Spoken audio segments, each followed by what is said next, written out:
look at what's in front of you. Boost, boost, boost, boost, moving up and down again. 28 years after the original outbreak, the infected haven't just survived. They've evolved into something far more terrifying than anyone imagined. If you think you can handle these zombies the same way you deal with the mindless hordes from other movies, you're already dead. The Rage virus has created a hierarchy of nightmares, and your old survival tactics are about as useful as a screen door on a submarine. What happened in those nearly 3 decades changed everything we thought we knew about zombie apocalypses, and the survivors who made it this far had to completely rewrite the book on staying alive. So let's begin with how to beat the Rage virus apocalypse/outbreak in 28 years later. The world of 28 years later isn't the chaotic free-for-all you might expect. Instead, it's become a carefully controlled nightmare where every single mistake gets you killed, and the infected have developed hunting strategies that would make apex predators jealous. The British Isles have been completely quarantined from the rest of the world, turning the entire landmass into a massive containment zone where evolution runs wild. But here's the thing that'll blow your mind. The infected didn't just randomly evolve. They developed specific roles, hierarchies, and even primitive societies that make them infinitely more dangerous than the original Rage zombies. The infected now come in distinct classes, each designed to end your life in spectacularly violent ways. At the top of this hellish food chain are the alphas, massive, intelligent predators who've retained enough cognitive function to strategize, hunt in coordinated packs, and command lesser infected like generals commanding an army. These aren't your typical shambling corpses. They're fast, they're strong, and they can actually think their way around your defenses. The alpha in the movie, known as Samson, demonstrates terrifying intelligence by setting traps, coordinating attacks with surgical precision, and even showing what can only be described as battlefield tactics. Lewis Perry discusses playing 28 years later's main alpha infected Samson, ripping out spines and lobbying to be the next Bond villain, which gives you an idea of just how physically imposing and dangerous these creatures have become. But here's what makes alphas truly nightmare fuel. They're not just smart, they're physically enhanced beyond anything we've seen before. These monsters can tear through metal barriers, leap impossible distances, and their strength is so overwhelming that they can literally rip human spines out with their bare hands. They've also developed enhanced senses that make hiding from them nearly impossible. They can track you by scent across miles, hear your heartbeat from rooms away, and their eyesight has adapted to hunt in complete darkness. The movie shows Samson hunting his prey with the patience and cunning of a serial killer, waiting for the perfect moment to strike when his victims think they're safe. Below the alphas lurk the slow lows, grotesquely bloated creatures that crawl on their bellies like infected slugs. Don't let their sluggish movement fool you. These things are walking biological weapons that have turned decay into an art form. They consume everything in their path, leaving behind contaminated zones that remain lethal for months. Their bloated bodies are essentially mobile breeding grounds for the virus, spreading infection through the air itself. One encounter with a slow low, and you've just turned an entire safe zone into a death trap. These creatures represent the virus at its most insidious. They're not trying to kill you quickly like the alphas. Instead, they're slowly poisoning entire regions, making large areas of land permanently uninhabitable. The most horrifying aspect of slow lows isn't their appearance or their toxic presence, it's how they hunt. Unlike alphas who rely on speed and violence, slow lows use patience and contamination. They'll position themselves in areas where survivors are likely to pass through, then simply wait. Their bodies constantly leak infected fluids that seep into the ground, contaminate water sources, and turn the very air toxic. By the time you realize you've entered a slow lows territory, you've already been exposed to enough airborne virus particles to guarantee infection. They're not just predators, they're environmental disasters that happen to be alive. But the infected hierarchy doesn't stop there. The movie hints at even more specialized infected types that have developed over the decades. There are scout variants that can climb impossible surfaces and squeeze through gaps that should be too small for any human-sized creature. These scouts serve as the eyes and ears for alpha packs, relaying information about survivor movements and safe house locations. There are also what survivors call breeders, infected that have specialized in reproduction and spreading the virus to new hosts. These creatures represent the virus's long-term survival strategy, ensuring that even if every current infected were somehow eliminated, new ones would continue to emerge. Your first priority isn't finding weapons or food, it's getting to high ground and staying there. The survivors in the movie figured this out by retreating to isolated islands off the Scottish coast. Water creates a natural barrier that even evolved infected struggle to cross, though don't assume it's foolproof. Some alpha variants have demonstrated limited swimming ability, and the virus continues to evolve in ways that surprise even the most experienced survivors. But if islands aren't available, any elevated position with limited access points becomes your fortress. Bridges can be destroyed, staircases can be collapsed, and rope ladders can be pulled up when danger approaches. The infected may be smarter now, but they haven't figured out how to fly yet. The island strategy works for several reasons beyond just the water barrier.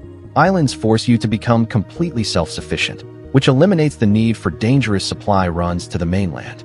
They also provide natural early warning systems. You can see infected approaching from miles away, giving you time to prepare defenses or evacuate if necessary. Most importantly, islands limit the infected's ability to surround you. On the mainland, alpha packs can coordinate attacks from multiple directions simultaneously, but on an island, they're forced to come at you from predictable angles across the water. However, island life comes with its own deadly challenges. Resources are limited, and one bad harvest or contaminated water source can doom your entire community. Weather becomes a constant threat. Storms that would be inconvenient on the mainland can be deadly when you're completely isolated. Medical emergencies become death sentences when you can't reach proper facilities. And perhaps most dangerously, personality conflicts that would be manageable in normal circumstances can escalate to violence when there's literally nowhere to go to cool off. Don't look at what's in front of you. Boost, moving up and down again. Leave them behind. In a heartbeat? Yeah. I wouldn't. Then you're gonna wind up getting yourself killed. Here's where things get interesting. And by interesting, I mean absolutely terrifying. Scientists in the movie discovered that alphas have one critical weakness that could save your life. They can be killed by firing darts laced with morphine. Not bullets, not fire, not even explosions. Morphine-laced darts can drop these apex predators in seconds. The key is hitting them with enough of the drug to override their enhanced metabolism. This means you need a reliable dart system, a steady supply of morphine, and the accuracy to hit a moving target that wants to rip your spine out. Good luck with that last part. The morphine weakness isn't just a convenient plot device. It actually makes scientific sense within the virus's biology. The rage virus keeps infected in a permanent state of extreme adrenaline and aggression, which requires their systems to be constantly flooded with stress hormones. Morphine disrupts this delicate chemical balance, essentially short-circuiting the virus's control over the host's nervous system. But here's the catch. You need to hit them with a massive dose. The amount of morphine required to drop an alpha would kill a normal human instantly, which means you can't afford to accidentally inject yourself while loading darts. Creating an effective morphine dart system requires specific knowledge and resources that most survivors don't have. You need the right type of darts. Too light and they won't penetrate alpha hide. Too heavy and they'll be inaccurate at distance. The delivery system needs to be powerful enough to punch through thick infected skin, but precise enough to hit moving targets. And most critically, you need a reliable source of pharmaceutical-grade morphine, which means raiding hospitals and pharmacies that are likely to be crawling with infected. According to Kelson, infected dislike iodine and will avoid it, hence why he has coated his skin in it. This reveals another crucial survival strategy that most people would never think of. The infected's enhanced senses make them incredibly effective hunters, but those same enhanced senses can be turned against them. Iodine creates a chemical signature that triggers an avoidance response in infected, essentially making you invisible to their tracking abilities. The downside is that coating yourself in iodine is incredibly uncomfortable, potentially dangerous if you have thyroid issues, and needs to be reapplied constantly to remain effective. But here's the twist that changes everything about this apocalypse. In one epic set piece inside a train, they meet a pregnant zombie who gives birth to a normal baby. The infected have learned to reproduce. Yes, you heard that right. The virus has found a way to create the next generation of monsters, but in the most unexpected way possible. Infected mothers can give birth to uninfected children, which completely changes the dynamics of the apocalypse. This means the infected population isn't just surviving through bites and scratches anymore. They're literally creating the next generation of humanity, but under circumstances that are beyond horrifying. This reproductive twist creates moral dilemmas that survivors haven't had to face before. Do you save infected mothers who might be carrying uninfected children? How do you deliver a baby from an infected mother without getting infected yourself? What do you do with children who are born uninfected but have been raised by infected parents? The movie suggests that these children might have natural immunity to the virus, making them incredibly valuable for developing treatments or vaccines. The breeding grounds where infected mothers give birth are heavily defended by multiple alphas and surrounded by clouds of airborne virus particles that will turn you into one of them before you even realize you're infected. These areas should be marked as permanent no-go zones unless you have specific intelligence about uninfected children who need rescue. Even then, any rescue mission requires specialized equipment, multiple morphine dart systems, and a willingness to accept massive casualties for the chance of saving a single child. The infected aren't your only problem. Other survivors pose an equally deadly threat, especially those who've been living in this hellscape for decades. Desperation turns ordinary people into monsters just as dangerous as the virus itself. The movie shows survivors who've developed disturbing rituals around killing infected, treating it like a coming-of-age ceremony rather than a grim necessity. These aren't people you want to trust with your life. They've crossed lines that can't be uncrossed, and they'll sacrifice you without hesitation if it means their own survival. Some survivor groups have developed religions around the infected, viewing them as divine punishment or the next step in human evolution. These cults are incredibly dangerous because they've rationalized cooperation with the infected as a form of spiritual enlightenment. They'll actively sabotage other survivor groups, viewing any attempt to fight the infected as blasphemy.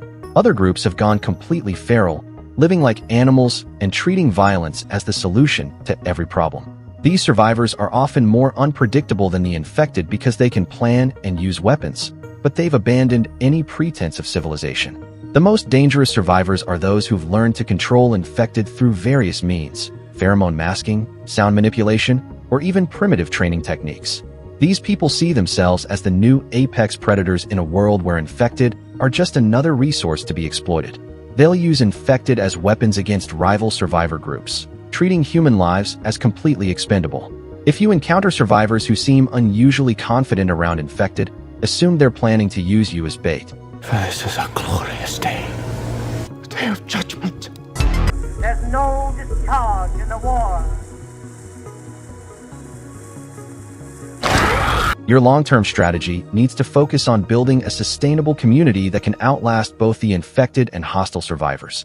This means establishing renewable food sources, creating defensive positions that require minimal manpower to maintain, and developing systems for detecting infected evolution before it threatens your group. The survivors in the movie succeeded because they created a self-sufficient society with clear roles, established leadership, and strict protocols for dealing with threats. They didn't try to be heroes. They focused on staying alive one day at a time. Building a sustainable community requires brutal honesty about human nature. You need to establish clear rules about resource allocation, conflict resolution, and what happens when someone gets infected. These rules need to be agreed upon when everyone is thinking clearly, not in the middle of a crisis when emotions are running high. You need backup plans for your backup plans, because in this world, Murphy's Law isn't just a saying, it's a survival manual. The most successful communities develop specialization among members. You need people who focus exclusively on food production, others who specialize in defense, medical personnel who can handle everything from basic first aid to emergency surgery, and scouts who can gather intelligence about infected movements and survivor group activities. No one can be good at everything, and trying to be a jack of all trades usually means you're master of none, which gets people killed. Community defense goes far beyond just having weapons and fortifications. You need early warning systems that can detect both infected and hostile survivors before they get close enough to threaten your settlement. This means establishing observation posts, maintaining communication networks, and developing protocols for different threat levels. You need to plan for siege scenarios where you might be cut off from outside resources for weeks or months. The psychological aspect of long-term survival is just as important as the physical preparations. Living in constant fear and stress breaks people down mentally, making them more likely to make fatal mistakes. You need to establish routines, create opportunities for recreation and human connection, and develop systems for helping people process trauma and loss. Communities that ignore mental health don't last long because people either snap and become dangerous to their own group, or they give up and stop following safety protocols. Resource management becomes the difference between life and death when you're planning for years or decades of survival. You need renewable sources of protein, which means learning animal husbandry and sustainable hunting practices. You need to master food preservation techniques that don't rely on electricity or modern refrigeration. Water purification and storage become critical skills because contaminated water can kill you just as effectively as infected. Medical care in a post-apocalyptic world requires knowledge that most people never learn. You need to know how to perform emergency surgery without proper anesthesia, how to treat infections without antibiotics, and how to deliver babies under less than ideal conditions. Dental care becomes crucial because a bad tooth infection can kill you when there are no dentists available. Mental health treatment becomes essential because psychological breakdown can make someone dangerous to their entire community. The one mistake that guarantees you won't survive your first week is underestimating how much the infected have changed. These aren't the mindless zombies from 28 years ago. They've spent nearly 3 decades perfecting the art of human extinction. They can plan, they can adapt, and they can learn from their mistakes. The moment you treat them like traditional zombies is the moment you become their next meal. The rage virus didn't just survive. It thrived, evolved, and created something far worse than anyone imagined. The infected have developed what can only be described as a military-style command structure. Alpha leaders coordinate complex multi-group operations, using scout variants to gather intelligence and specialized infected to exploit specific weaknesses in human defenses. They've learned to use psychological warfare, creating displays of violence designed to terrorize survivors into making mistakes. They've even developed primitive trap-setting abilities, using human curiosity and compassion against us. But perhaps the most terrifying aspect of infected evolution is their patience. Unlike the frenzied zombies of the early outbreak, modern infected can wait for weeks or months for the perfect opportunity to strike. They observe human patterns, learn security routines, and strike when defenses are at their weakest.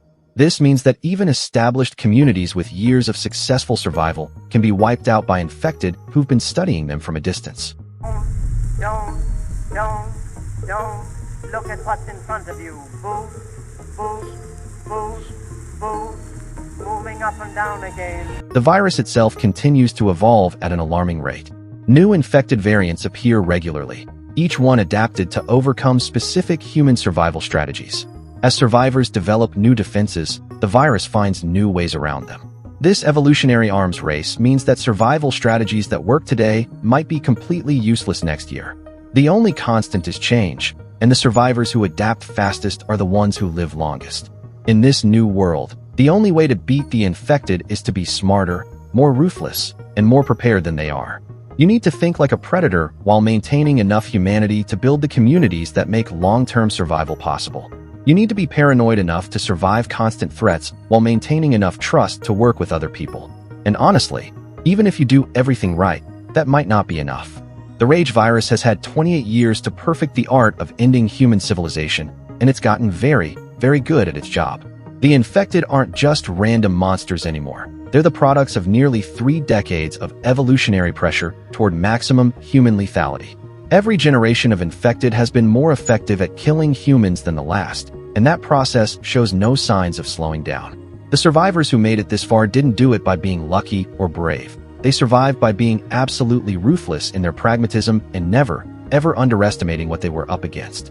If you want to join their ranks, you better be prepared to become something harder and colder than you've ever imagined. Because in this world, nice people don't just finish last, they finish dead. If this survival guide helped you realize just how screwed we'd all be in a real rage virus outbreak, smash that like button and let me know in the comments which infected type terrifies you the most. Subscribe for more apocalypse survival breakdowns because trust me, the zombie genre is about to get a whole lot more creative with ways to end humanity. And if you think you've got what it takes to survive 28 years of evolved infected, hit that notification bell. You're going to need all the help you can get.